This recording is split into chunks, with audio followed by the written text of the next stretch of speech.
what is Austrian economics? What is Keynesian economics? How do you compare the two? What should people know? What are interesting defining characteristics to you about these schools of thought? So Austrian economics, the way that I say it, Austrian economics is economics. It's we call it Austrian economics because economics has been hijacked by a bunch of frauds, really. People who are wrong. Okay. Well, it's much worse than wrong, by people who are just essentially propagandists for inflation. Right. So it's like your opinion, man. But, right.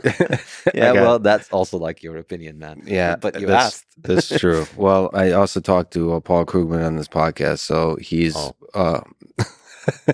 the O speaks enough, but he's one of the people that is perhaps most harshly criticized by folks in Austrian economics perspective, and vice versa, which is a fascinating tension. Yeah, he's done a great job as an actor who plays an economist on TV and the internet. So anyway, now tell me what you really think. No, but so the basics of what is Austrian economics? What perspective does it take on the world? Yeah, so I mean, Austrian economics really is the continuation of a tradition that it goes back to the ancient Greeks of studying economics. Historically, it's really just economics, and that has evolved over time, and the establishment of the Austrian school per se came in 1871, 150 years ago, when Karl Menger, the father of the school, wrote a book called Principles of Economics and essentially invented marginal analysis, which is a big deal in economics.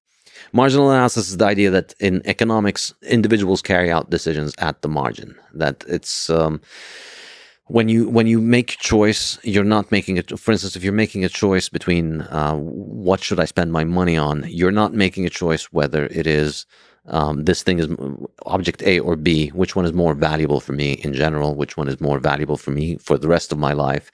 You're choosing about the next unit right now at this point, at this stage. And if you analyze economic decision making at the margin, it makes a lot more sense, and you can understand why people decide and make the decisions that they do.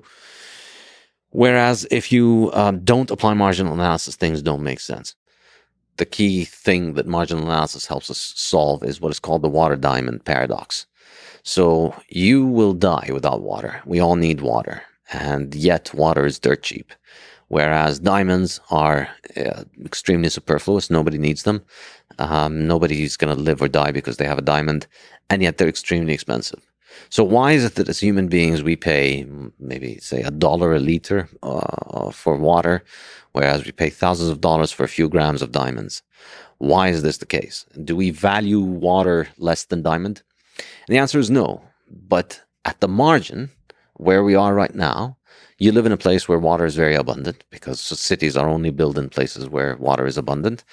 And you're only making a choice about the next unit of water. And so water is extremely abundant, and you're choosing about whether to spend the next unit of money on water. The valuation that you give to water, given that you have a lot of water at home and that you live in a place that has abundant water, is pretty low to the marginal unit. But it's very high for water overall. So if I asked you, how much would you spend for water in general? You know, how much would you pay for water for all of your life? It would be a lot higher than diamonds. You know, if I told you you can only have water or diamonds for the rest of your life, you choose water, obviously. But nobody's ever had to make that choice. You only make your choices at the margin. So at the margin, where we are, in modern civilization, we have an abundance of water. That's why we have civilization. And diamonds are very rare and scarce. And people are only buying, you buy your first diamond when you're going to get married, and you give it to your wife. And it's going to be the first few grams of diamond that she's ever going to own. I'm giving my wife water. Smart move. You should definitely give her Bitcoin instead of diamonds. I tell my wife, I occasionally remind her how many Bitcoin we could have had if I bought her Bitcoin with the price of the diamond ring. What's the downside of, by the way, diamonds from the analysis of like gold and so on? That's a great question. Arguably, diamonds are a scam. Because they became popular as a thing in marriage after gold was banned, after gold ownership was banned in the US in the 1930s and in many places around the world. So before that, you'd give gold. And the reason you'd give gold in a dowry in a wedding is because it wasn't just that it's pretty and shiny. It's because it's money, and so if you die, your wife can take the gold and she can live off of it. It's a demonstration that you're giving her something valuable, and that's because nobody can make a lot more gold. It has the high stock to flow ratio. But then they banned gold ownership, or they allowed people to only own very tiny quantities of gold, and that's when the diamond industry stepped in and marketed diamonds as the thing that you need to give. But the problem with it is, of course, that diamonds aren't like gold. They're not very hard to make more of. And the reason we have scarcity in diamonds is really artificial. There's effectively a monopoly of diamond producers. They restrict the supply. And it's a pretty dirty business, and the way that they do it is, all of the talk about blood diamonds is a way for them to ensure their monopoly. So if you're part of the monopoly of diamond producers, then it doesn't matter how many people get killed producing your diamonds. If you're out of the monopoly, then human rights organizations descend on you and call for shutting you down for selling blood diamonds. And they're also restricting the production of artificial diamonds. This is the other thing. You can make artificial diamond, you can't make artificial gold. So they restrict the production of artificial diamond, and they try and insist that you shouldn't take artificial diamonds, but they're indistinguishable from real diamonds. So it's an artificial scarcity, and I think there's going to come a point at some point that this monopoly is going to break, and a lot of people are going to be left with essentially highly devalued jewelry. I'm going to take this segment of the podcast. When I'm getting married, I'm going to send it, and then instead you're getting water or Bitcoin. Yes, water and Bitcoin is all you need. So marginal analysis, focusing Yes. on the margin, is the thing that allows you to most accurately capture human nature, the actual day-to-day decisions that we humans make. Mm-hmm. Yeah, that's really revolutionized economics. So 1870, and that was Menger's work. And then he had a student, Eugen Bomberg, who developed capital theory, and then he had a student, Ludwig von Mises, who is arguably the most important economist ever, and he developed a theory of money, and he wrote a book in 1912 called The Theory of Money and Credit. And then in the 40s, he wrote Human Action, which is a big treatise on economics. And I think this is the correct tradition of economics. And before World War I, this was just known as economics. And then after what happened in World War I, and I discussed this in detail in the Fiat Standard, is that the Bank of England essentially went off gold and tried to pass off their own credit as being as good as gold in order to finance the war. And incidentally here, this is part of the history that is not discussed often. This is presented as an innovation. Later on, they needed essentially a propaganda school that would justify what they did. And later on, it's presented as, oh, hey, we realized that gold was not good, and now look, we've built this thing that is better than gold, where now the government can just print money whenever it wants, and now gold money is not an issue anymore, which is extremely idiotic because the whole point of money is that it's not easy to make. If it's easy to make, it's not money anymore. It's just destroying the entire function of money. And we've seen that happen extensively in the 20th century after countries went off the gold standard. So essentially, Keynesian economics is just inflation apologia. It's just propaganda to justify inflationism. And it's profoundly nonsensical. It's built on the idea that if you just make more money, you can stimulate economic production. And of course, this is very self-serving to the central banks and to the banks and to the governments who promote this nonsense. And this is also very pervasive. If you've had the misfortune of studying at a university over the last century, you were taught Keynesian garbage economics. You were taught that if there's a problem in the economy, the way to fix it is that the government prints money, the government lowers the interest rate, and then that leads to more economic production, which is completely nonsensical. So you're, again, for the listener, you're using strong words, and I will push back just to to please devil's advocate to hopefully one day arrive at the truth. So just because it's in the interest of the central banks and the government, the interests and the models of Keynesian economics and the government are aligned doesn't mean they're wrong. So let's give them a chance. Mm-hmm. So the conventional wisdom, perhaps economics wisdom, is that inflation is good in moderation, as it encourages spending, but too much is bad because it completely devalues, destroys people's savings. So a little bit of inflation is good to stimulate spending, and I mean, I suppose this is one of the things that's supported by Keynesian economics. Why This is is that basically wrong? the whole point of Keynesian economics, is to try and find an endless array of explanations to explain why inflation is a good thing. Well, it could the chicken and the egg. So that's the cynical take. Yeah. This is a propaganda machine to sell the government's narrative.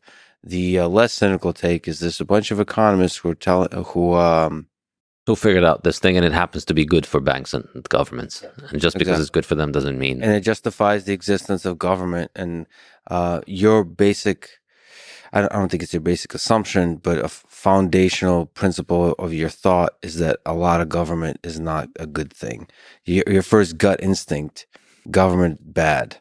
Mm-hmm. Like I mentioned, I live next door to Michael Malice, who probably beats you on the intensity and how quickly he says government bad. So but there's a potential argument for government good. Some government is good. Maybe a lot of government is good. Maybe we need a lot of centralized management for resource allocation and so on, because we humans specialize. We're too busy and so on. So there's an argument for that that exists.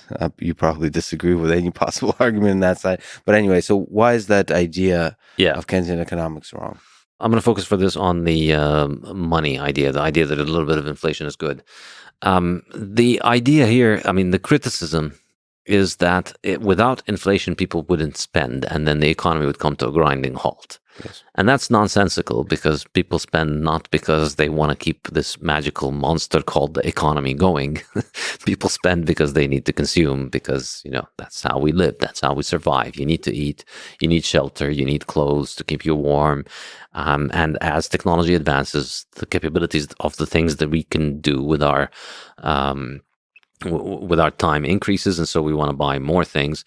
So people buy things because people want to consume. There's a limitless desire to consume. That there's no there's no shortage of reasons for people to consume, whether it's food or Ferraris or private jets. People just always want to buy more. Can I interrupt just really quick? What about the fear about the uncertainty of the future, where they might want to buy things, but they're really afraid because it seems like there's a lot, like a pandemic going on or whatever it is. Yeah, that's good. So fear of uncertainty is, but can you have too much fear of uncertainty? No, here's the thing. What I was saying is, I was making the point that we don't need to be motivated to consume. Like, we have the insatiable desire to consume. Everybody would like to have more of all kinds of things. Everybody would like to have a bigger house. Well, not everybody. Some people have a big enough house, but everybody would like a house. Everybody would like a car, jet, all kinds of things, electronics, machines. So we don't need a desire to consume. But of course, the limit on how much we consume is opportunity cost. Why don't you buy a Ferrari? Well, because that's really expensive, and it would mean that, well, maybe you do have a Ferrari, but I mean, most people don't buy a Ferrari because it's too expensive. They can't afford it. They'd have to work too hard to get it. And if they do get it, it might mean that, they can't afford their house anymore. So we have to economize. That's a good thing. And we have to also think of the future. And so humans consume, that we don't need more motivation to consume. We have to deal with the economic reality of the things that limit us from consuming more. So what Keynesians present is that when there is a problem in the economy, like there was after World War I, the problem is always a result caused by the inflation. And what the Keynesian hucksters do is that they look at the inflation, at the consequences of inflation, and blame it on people not spending enough. When people are doing the rational thing, the money is So there was inflation, it caused an unsustainable boom, it caused a recession, and now a lot of people lost their jobs and they don't have enough money to go out and spend frivolously. So they save for the future. The future is uncertain. That's a good thing. That's how you fix things. You begin the recovery by, you lost some wealth, so you spend less. Like if if your business goes bust, if you lose your job, it's natural and smart that you stop spending money on the frivolous things that you used to spend, and you save it for the future. You invest in something else, you get a new job, and then once you've recovered, you start spending more. This is very sane and very good, and it's the way to recovery.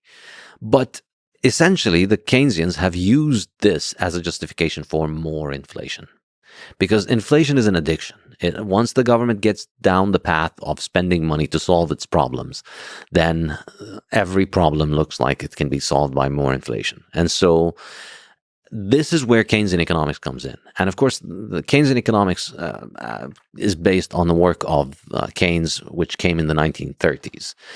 And this is the key point. It's portrayed in the textbook as if it's just this scientific breakthrough that, somebody in the 1930s, this genius came about and realized that, oh, we don't actually need gold. We don't need hard money. We can actually just print all the money.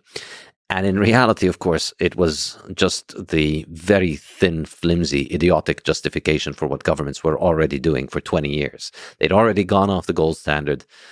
And they'd gone through 20 years in which they were lying to their population, telling their population, we're still on a gold standard, but, there are problems caused by various random things. But don't worry, we're going to be going back on the gold standard. 20 years later, after they went off the gold standard, they come up with this justification for why, actually, the gold standard was bad.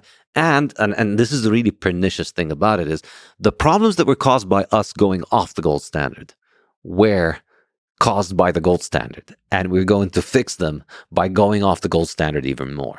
Just because government is lying and is shady and it does these kinds of things doesn't mean Keynesian economics is wrong. So just because I wanted to separate a few things you said, it could very well be very wrong, and they could indeed be hucksters. All of these such colorful language. I love you deeply for this. This is fun. Yeah, but I mean, it's not like somebody like Krugman doesn't use this kind of language when discussing Austrians. It's just that when actors like him use it, it's presented as if it is legitimate because he's part of the major shows. So the case they make and the criticism Keynesians make of Austrian economics and the case they make for Keynesian economics is it's based on empirical evidence. So Austrian economists are pie in the sky theorists about how human nature works, and it's just all theory. And just like you said, Keynesian economics kind of sell it as a science, data-driven science. Mm-hmm. And so, where's the data, bro? On the Austrian. So one way of saying it is, how do you know if we get rid of inflation? How do you know if we get rid of central banks? If we push towards that direction, we will have a better world, a better functioning economy, better functioning markets, better functioning society. This is another inaccurate way in which they present the economics. They present it as if it's just theory and that the data doesn't matter, but that's not the case. What the Austrians say is that without guiding theory, data is mute, data is dumb, data can't say anything. So theory first, and then you have to have models to provide context for interpretation of the data. And it's a sign of just how little self-awareness they have, that they think that they're just being led by the data when they're being led by Keynes's moronic theories. And they use the data to justify those theories and to stick by them. And in fact, they are the ones whose theories cannot be refuted because it's just government mandated religion. So according to Keynes's nonsense, the So the way that the whole thing is, the way that they justify the inflationism is this, and I'm just using this to give an example of what you're talking about in terms of theory. The way they justify the inflationism, to tie it back to the original point, they justify that, well, all right, we need money to spend, and then the level of spending in the economy is what determines the state of the economy. And I've taught macroeconomics at university level for a while, so I know this. I know Keynesian nonsense better than most Keynesians know Austrians, if not all of them. I guarantee you. And so the way they see it is the level of spending in the economy is what determines the state of the economy. There's a level of output and there's a level of spending. So there's like the factories on the one side that are churning out goods, and those goods have a certain quantity and value, market value. And it's completely nonsensical, of course, because how can the value of the goods produced be different from the value of the spending? But let's put that aside for a second. So the amount of spending that happens in the economy determines the state of the economy. If the value of the production, which they call Y, is higher than the aggregate expenditure, so this is the production, and then the aggregate expenditure is lower, then we don't have enough spending to buy all the goods. And then that causes a recession. The factories start laying off workers, and then the laid off workers start spending less. And then that leads to aggregate expenditure dropping even further. And so it's a vicious cycle where the economy gets into recession. And the only way out is for Keynes's bankster buddies and government buddies to print a lot of money to give to themselves. And then that will... That's one interpretation. So, but to print more money to increase the expenditure, that to match the supply. To match the level of output. Sounds pretty good to me. I'm sold.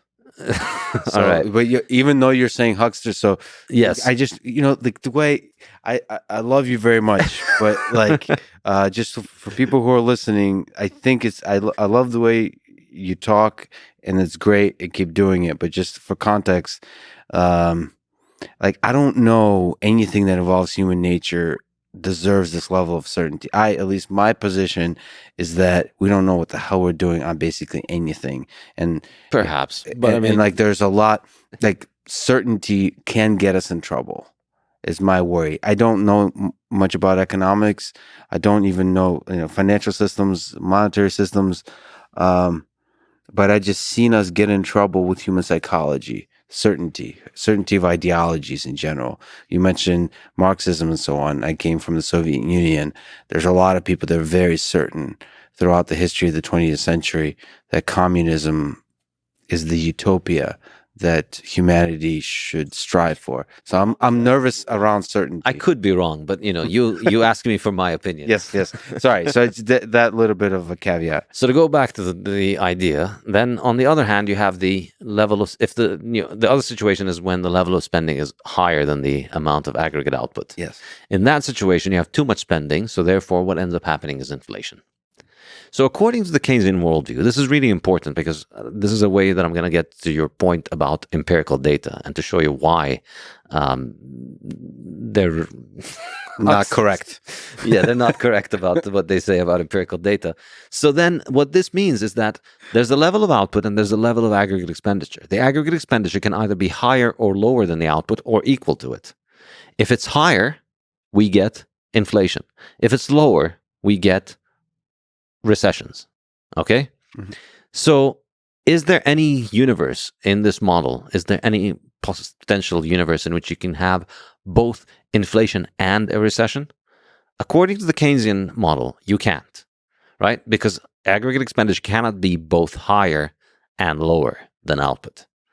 So therefore, if you were truly being an empirical person, if you were looking at evidence and trying to analyze data, you'd look at this and say, one example, you just need one example of high inflation and high unemployment to refute this entire model, right?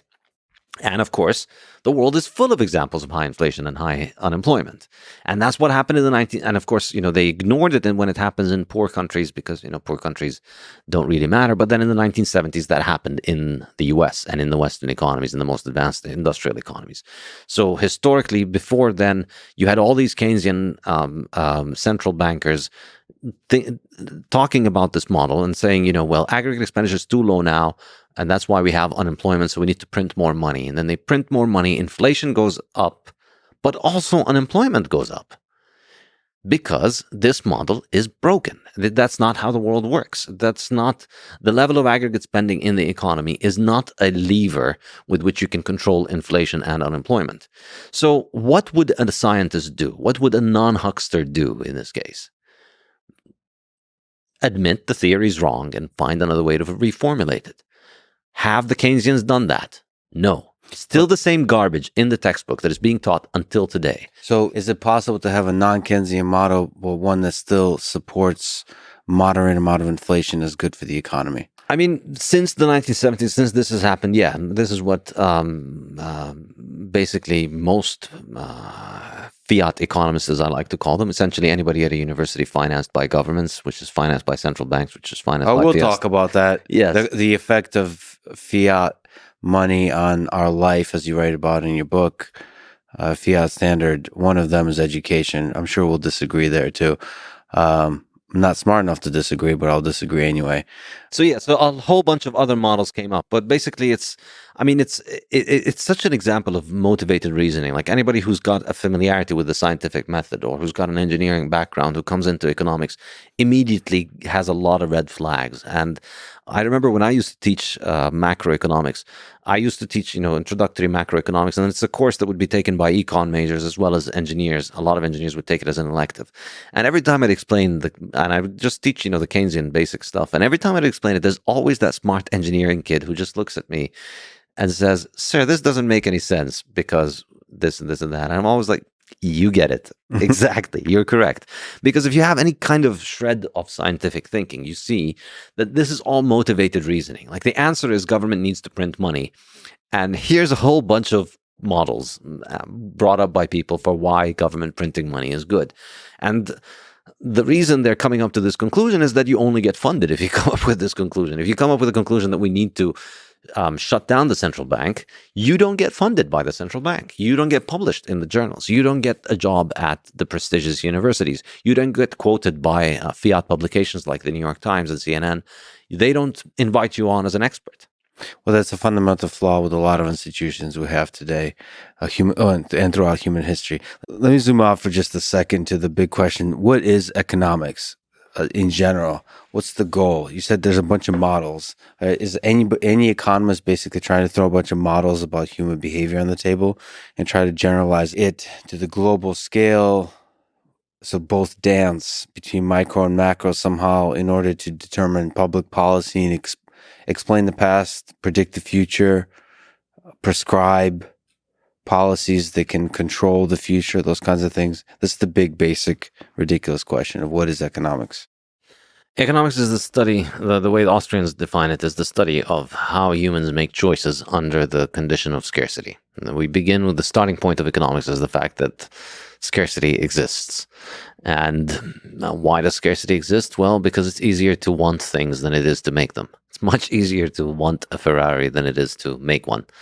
And so, because it's, we have wants and we have limited means to meet those wants, we need to economize. It's a permanent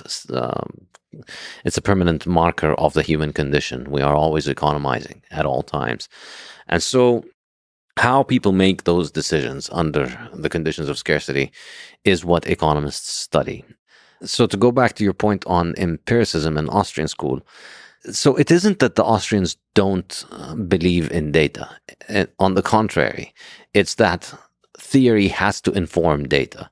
And in fact, if you think about it, as the example of the stagflation of the 1970s shows, if you have stagflation, that just completely refutes the Keynesian model. The Austrian way of thinking, which is think from first principles, understand how the world actually works, think about how humans act, and understand that economics is really all about human action. So it's not about aggregates of goods. This is really the key distinction in terms of methodology. And for the Keynesians, it's physics envy. They look at the market economy, they look at individuals in the market economy, and they think that they can understand the market economy by looking at aggregates. This is really the key point of what I think makes the certain branch of economics pseudoscientific, is the introduction of aggregates.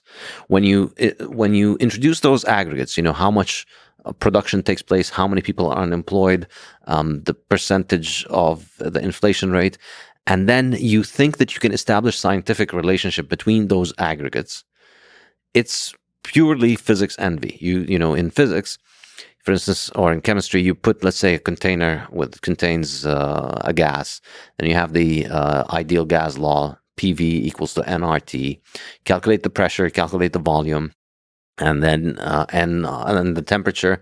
If you have the pressure and the volume, you can calculate the temperature because you have the nR constants. So there's a clear relationship that has been demonstrated in a laboratory, and that we can do it right now. We can measure it and we can see it, and it continues to hold. And all it takes is one scientist to show that this relationship does not hold, to do an experiment that shows that this does not hold, and it stops being a law of chemistry, and it's broken.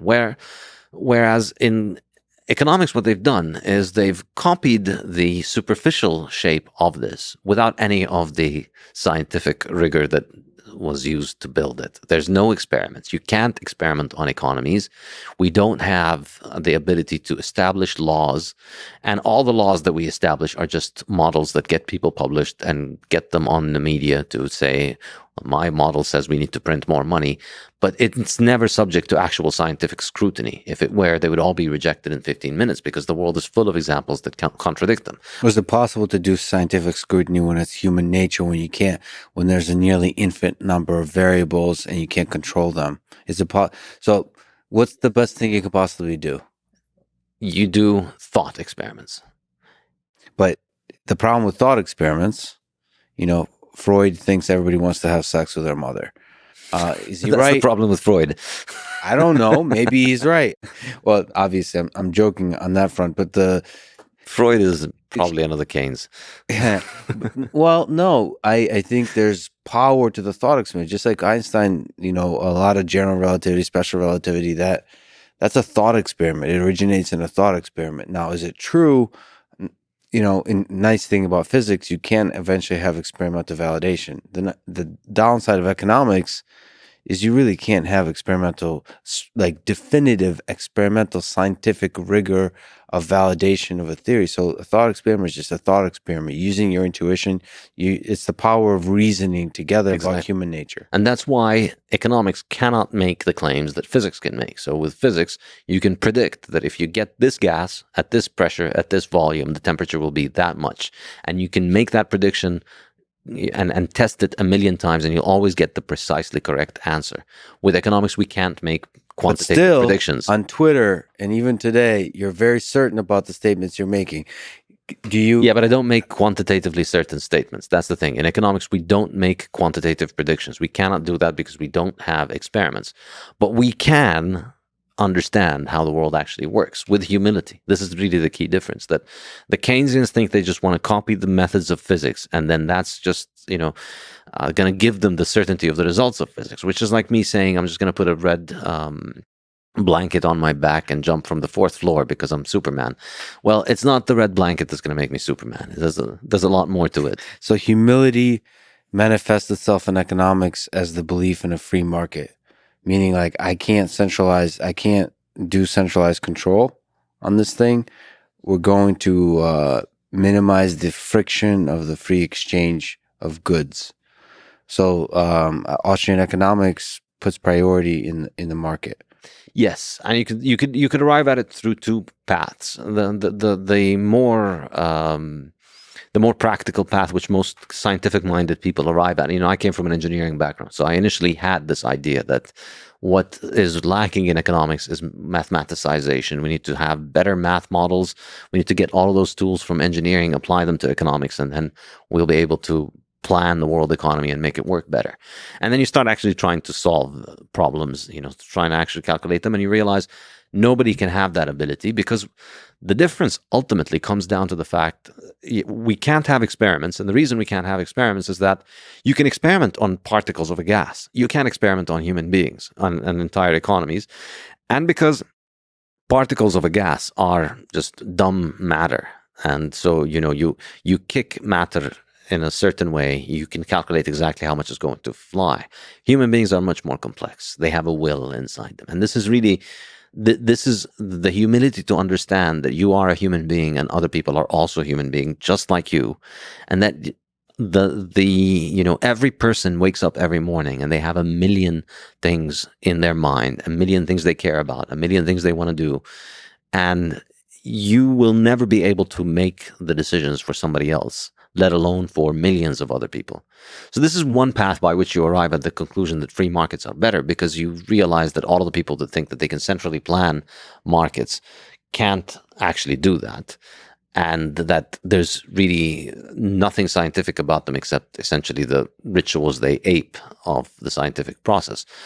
And the other path, I think, that makes you arrive at the Austrian perspective, or the libertarian perspective, I should say, is simply the notion of individuals as having their own inalienable right to decide what they want to do with themselves.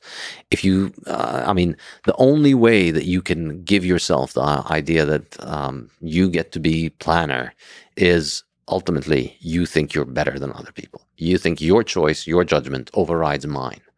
And I don't think that's a defensible position. I think I'm in no position to want to force anybody ever. I will never want to force anybody to do anything they don't want. The Keynesian perspective, the central planning perspective, is unlike physics, which is let's force a bunch of particles to sit in a lab so that we can study them. In economics, you're forcing people to do things. Let's stop these people from doing this job because it's bad for the economy, and let's get them to do that job. Let's force them to pay this price. Let's tax them this much. Let's prevent them from using gold as money and force them to use our credit as money. So it has to rely on coercion. There's no central planning without coercion. And coercion is a crime, in my opinion. There's no way that it is justifiable morally or ethically. So from a politics, from an ethical perspective, your view is perhaps broadly speaking, the libertarian view is coercion is unethical. Freedom is essential. What are the pros and cons of government intervention in the economy? So can you provide pros? You just kind of provided arguments against. Is there any arguments to be made for government intervention, for the role of government in society? Speaking from a political or from an economics perspective, what is a positive role of government that you can imagine, you can speak to? I can repeat many other cases, but I don't find any of them compelling for the reason that I mentioned, which is that ultimately they all rely on putting a gun to somebody's head and using the threat of force. So that's, for me, can never be justifiable. Whatever the ends are, if the means are violence and the threat of violence, then the ends aren't justified. Everything that's good, governments will use as an excuse to justify coercion. So, what do you like? You like motherhood and apple pie. Well, government needs to ensure that motherhood works well, and we need government central planning of birth. We need regulations on birth, for instance. We need regulations on how people give birth. We need to ban people from giving birth in traditional ways that have been tried for thousands of years. We need to force people to do things in the modern scientific way. Well, so what about things like that all of us use, so infrastructure, for example, or education, or, the economy too, right? Can you make a case for the role of some large-scale centralized systems, whether it's government or not, that do this kind of management? I guess perhaps you could say there's the economies of scale argument that some things must exist at a very large scale, and therefore you would want political accountability of the people who manage them. This is kind of the argument that's given for infrastructure monopolies. For instance, roads or electricity. That, let's say we live in a country, we need one power plant. The bigger the power plant, the better off we will all be. And there's a natural monopoly in the power plant business. So we're going to have one power plant. And since it's only one power plant, then we can't just let anybody own it, because then they're going to make it too expensive. So we need to have the government own it, so it can make it too expensive. And you don't find that case compelling? Not at all. I used to believe in it. I was pretty much a Keynesian when I first started my graduate studies at Columbia. And I don't find that compelling at all, because I think all these examples that they mention of natural monopolies or economies of scale that can only fit at a scale of government, it's always it's always, government bans people from opening power plants, and then there's only one power plant, and they need to be in charge of it. But in reality, no, in reality, power plants can exist at all kinds of manners of scales of operation.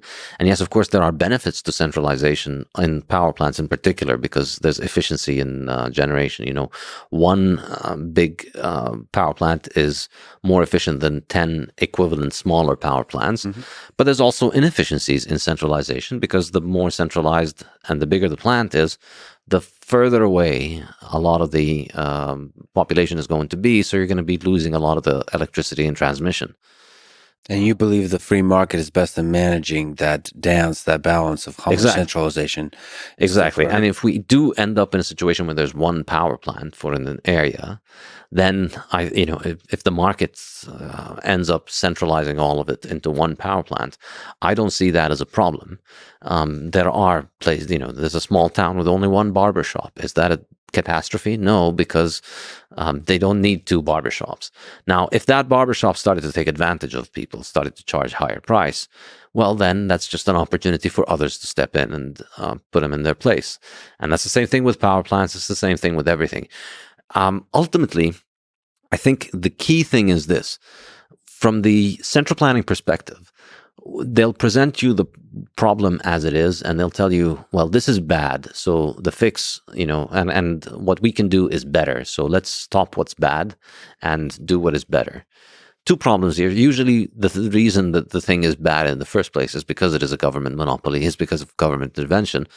But the second thing is that this notion that we could just pass a law and fix what's wrong and make it better is, it ignores the fundamental underlying reality, which is that what you're doing is you're offering only one way for this problem to be solved and making all other solutions practically illegal. You're taking taxpayer money, you're putting guns to people's heads to take their money, to use it to build, say, this one solution for a power plant, but you're preventing the free market process from providing us with other alternatives. Well, so you phrased it sort of from that perspective, but in theory, there is a feedback accountability mechanism for the solution that you propose and enforce by, as you're saying, placing a gun to people's head. You're accountable for for that choice, for the quality of that solution, by being voted out if the solution is actually bad. So it's just a different selection mechanism. And I personally believe it is a selection mechanism that has worked in the past. It just often does not work nearly as well as a free market. And the question is, are there domains in which the free market gets itself into trouble? So this theoretical view is that that's the point of a free market, is it doesn't, if there's trouble, that's a signal, and it will respond to that signal, and it will respond appropriately to try to maximize happiness. The question is there a local optima that free markets get stuck in, and you need governments to represent the broader scale of the people to get outside of that? I think the fundamental problem here is the idea that there is a feedback mechanism when there is coercion in one party, when one party can employ coercion and the other one cannot. So in other words, I'm going to put a gun to your head, I'm going to take your money, and I'm going to use it to buy more guns for me to put against your head. But somehow you're going to put a paper in a box, and that's going to deactivate my guns. Yeah. Well, love requires a push and pull. There's a little bit of tension, a little spice in a relationship, I think. A little gun to the head. Sometimes good luck to anybody who's going to be dating you if you think putting a gun to people's head is comparable to a relationship. All jokes, but yes, I mean, the people don't often think of it as gun to the head, as government and the military as gun to the head. But that is sort of a libertarian perspective, because ultimately when turtles all the way down, and at the bottom there's guns. Yeah. So at the bottom, if you don't want to pay, if you don't want to, all right, I don't want to be part of your power plant. I want to get my own generator. I don't want to do it. And I don't want to pay for it. You go to jail. You can't not pay for it. That's really the asymmetry which the market doesn't have, which is why in my opinion, it's not as if, I'm being stubborn and stuck on the idea that I want a market and that the government can't work. It's presented as if, we're choosing between two different machines. Should we use an Apple or a PC? And I'm just constantly choosing one of them and saying that the other one can't work. It's not equivalent. It's not two machines. We're comparing between a machine and a gun to the head. And we're comparing between a situation in which anybody, anywhere, is free to provide the service or the good, and anybody, anywhere, is free to buy it from them or reject to buy it from them. So anyone can build a power plant. Anyone can succeed at it. Anybody can fail at it. Anybody can build it in a way that I can choose to take part in or not take part in. I can build my own. So we have a situation in which 10 million people, let's say, they each can freely choose to provide the good or to buy the good.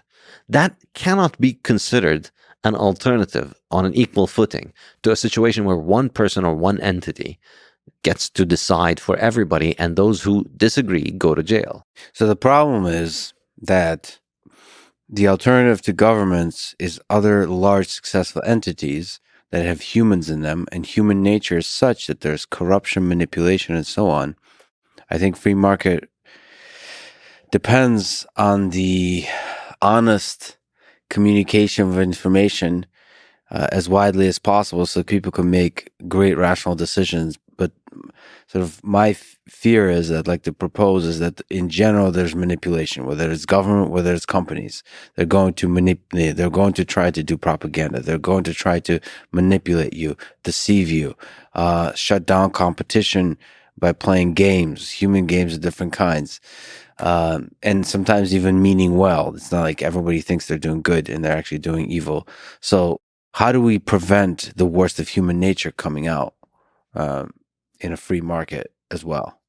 By not giving the worst of human nature a monopoly on violence in the institution of government. that little inkling of coercion, that little bit of asymmetry creates a gigantic, like, ripple effect of asymmetry, in your view. Yes, and it ends up just being the place where, corporations, individuals, free markets, they can't coerce without the resort to government. So, you think about all the examples of corrupt corporations doing bad things, it's always because they have certain privileges from governments. Because, as it exists, Coca-Cola, McDonald's, all of these giant corporations, they can't do anything to me without government. They can't take any of my money, and they can't force me to buy their stuff. And so it doesn't matter to me. So if Coca-Cola is corrupted, that's a problem for Coca-Cola customers. That's a problem for Coca-Cola shareholders. That's a problem for anybody who deals with Coca-Cola. But as somebody who doesn't drink their stuff and isn't a shareholder, I have absolutely no interest in what happens. They could all go bust tomorrow, and I don't care. I don't buy their product, and and I'm not a shareholder.